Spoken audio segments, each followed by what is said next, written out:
Next gen நேயர்கள் அனைவருக்கும் அன்பார்ந்த வணக்கங்கள்.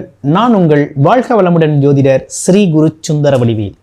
இப்போ பார்த்தீங்கன்னா இந்த வருடத்தின் கடைசி மாதமான டிசம்பர் மாதம் 2025 டிசம்பர் மாதத்திற்கான பலாபலன்கள் உங்களுடைய ராசிக்கு எப்படி இருக்குது, என்ன செய்ய மாதிரி விஷயங்களை செய்யலாம், கிரக மாற்றங்கள்லாம் எப்படி இருக்குது, ஆமாம் அந்த கிரக மாற்றங்களுக்கு தக்கவாறு என்ன விதமான வழிபாடுகளை செஞ்சு கொள்ள முடியும் அப்படிங்கிறதை பற்றி ஒரு முழுமையாக நம்ம இந்த வீடியோ மூலமாக நம்ம பார்க்க இருக்கோம்.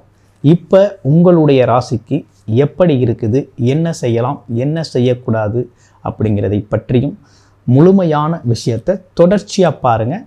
இப்போ உங்கள் ராசிக்கு எப்படி இருக்குங்கிறத பார்ப்போம்.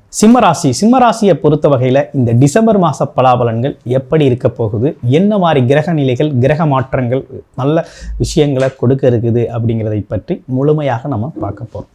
அப்படி பார்க்கையில் சிம்மராசி அப்படின்னு எடுத்துக்கிட்டோம் அப்படின்னா காலபுருஷனின் 5வது ராசியாக இருக்கக்கூடிய சிம்மராசியை பொறுத்த வகையில் தைரியம், தன்னம்பிக்கை, துணிச்சல், எதையும் எதிர்கொள்ளும் ஆற்றல், தர்ம சிந்தனை, மற்றவங்களுக்கு உதவி செய்கிறது அப்படிங்கிறதெல்லாம் ரொம்ப அருமையாக இருக்கும்.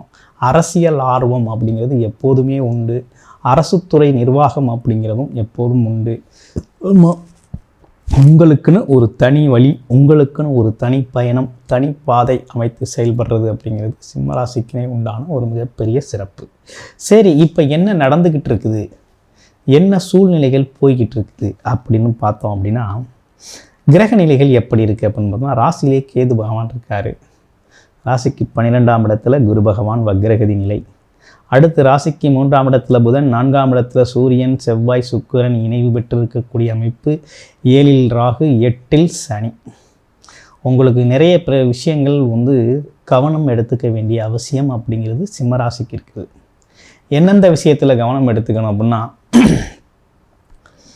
கேது பகவான் அப்படிங்கிறவர் ராசியிலே அமர்ந்திருக்கிறார். அப்போ பல்வேறு விதமான குழப்பத்தை கொடுப்பார்.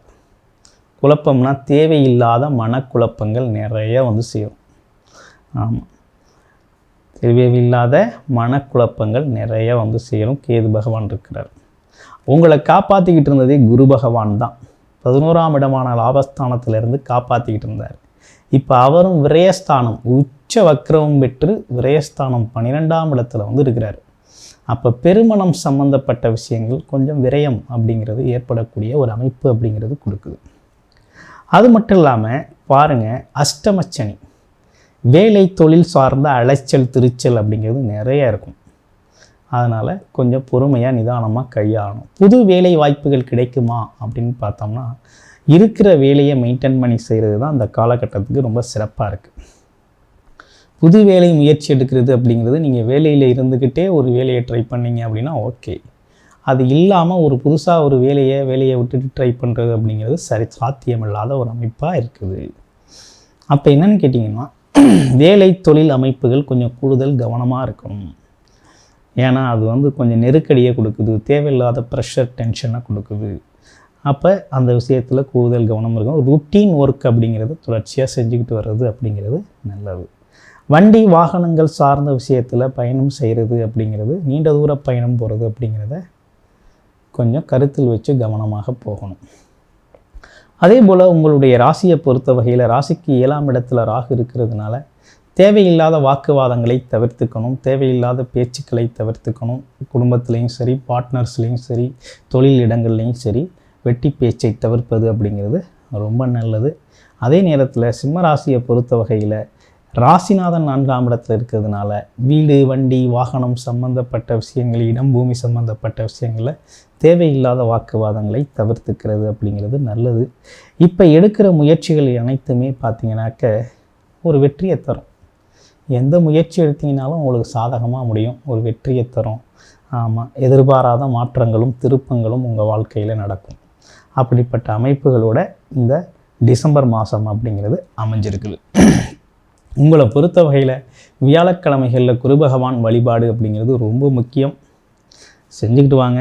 அடுத்து சனிக்கிழமைகளில் ஆஞ்சநேயர் வழிபாடு அப்படிங்கிறது ரொம்ப முக்கியம். அடிக்கடி ஆஞ்சநேயர் கோயிலுக்கு போய் நெய் விளக்கேற்றி வழிபாடு செஞ்சுக்கிட்டு வந்தீங்க அப்படின்னா உங்கள் வாழ்க்கை அப்படிங்கிறது சிறப்பாக இருக்கும். அதே போல் பார்த்திங்கன்னா இந்த காலகட்டம் உங்களுக்கு உங்களுடைய தசாபுத்தி அமைப்புகள், உங்களுடைய பிறப்பு ஜாதகத்தில் தசாபுத்தி அமைப்புகள் நல்லா இருக்குது அப்படின்னா தாராளமாக நீங்கள் உங்களுடைய முயற்சிகளை அதிகப்படுத்தலாம். அது மட்டும் இல்லாமல் உங்களுடைய பிறப்பு ஜாதகம் தொடர்பான கூடுதல் தகவல்கள் நீங்கள் தெரிஞ்சுக்கணும் அப்படின்னு நினச்சிங்கன்னா டிஸ்பிளேல தர நம்பருக்கு கால் பண்ணி அப்பாயின்மெண்ட் ஃபிக்ஸ் பண்ணிக்கிட்டு நீங்கள் உங்களுடைய பிறப்பு ஜாதகம் தொடர்பான முழு தகவலையும் நீங்கள் பெற்றுக்கொள்ள முடியும். என்ன செய்யலாம், என்ன செய்யக்கூடாது அப்படிங்கிறத பற்றி ஒரு தெளிவான விரிவான தகவல் அப்படிங்கிறது உங்களுடைய பிறப்பு ஜாதகம் தொடர்பாக தெரிந்து கொள்ள முடியும். நன்றி, வணக்கம்.